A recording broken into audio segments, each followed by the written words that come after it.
Hi guys, for today's video, magluluto naman ako ulit ng ulam. Itong gagawin ko ritong luto ay ito'y gagawin kong parang barbecue. Parang inasal, ganyan. Ito'y binabad ko muna sa kalamansi, toyo. Nilagyan ko rin ng konting suka at maraming paminta. Nilagyan ko rin syempre ng konting pangpasarap at sugar. Tapos, ito ay nilaga ko para mas siguradong luto. At ito ay iihawin ko dahil wala akong ihawan sa labas. Ito ay iihawin ko lang sa kalan at sa kawali guys. Ayan, abangan nyo na lang. Ayan guys, pinainit ko ng kawali dahil dito ko siya iihawin. Dahil wala nga akong ihawan sa labas. Meron man kaya lang wala akong uling. Hindi ako nakapaghanda. Ayan guys, dahil 4 na piraso lang naman siya.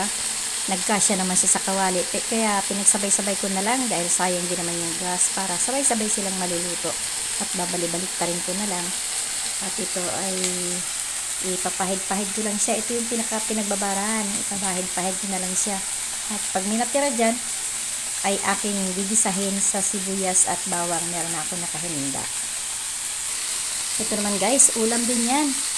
Ulam naman ng aking alaga. Ayan, yan ay atay at laman din yan na may buto-buto ng chicken.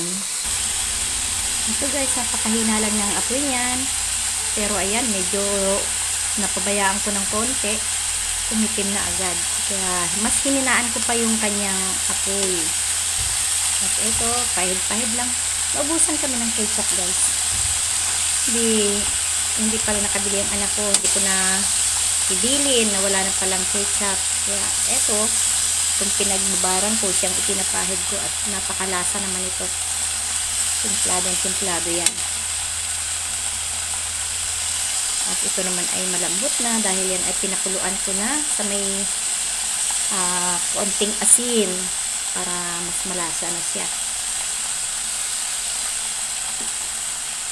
Ayan, para lang makakain kami ng inihaw. Ihawin sa kawali. Guys, malapit na siyang maluto at yung anak ko ay gutom na yata, nagtatanong na ng ulam. Pero malapit na to kasi ito naman ay pinakuluan ko na nga. Alam niyo ba guys, ako ay nalimot ng ketchup dun sa bote. Yung bote na pinag-alisan, meron pa ako nakitang konti. Ayan, naubos na, nilagay ko na dito. Sure yan, masarap yan guys. At ito guys, luto na. Isasalin ko naman siya sa isang lagayan. Ito. Dahil gigisahin ko naman yung hiniwa-hiwa kong sibuyas at bawang. Naku, mahulog pa yata. Ayan guys. Oh, meron kaming inihaw. Ayan, pinatay ko na yung aking kalan. Pero sisindihan ko ulit. Ito na siya guys. Ang aking niluto. Nalagay ko na sa mesa para magkapag-isa naman ako nitong aking hiniwa-hiwa na sibuyas at bawang. Ayan na siya guys, kumukulong-kulo na at hintayin ko lang na medyo lumapot at medyo kumonte para maging sausawan siya kung gusto nilang gamitin sausawan. Ayan ay masarap na sauce para sausawan ng inihaw na chicken. Ayan guys, maraming salamat sa inyong lahat. Subscribe and share please. Salamat ng marami.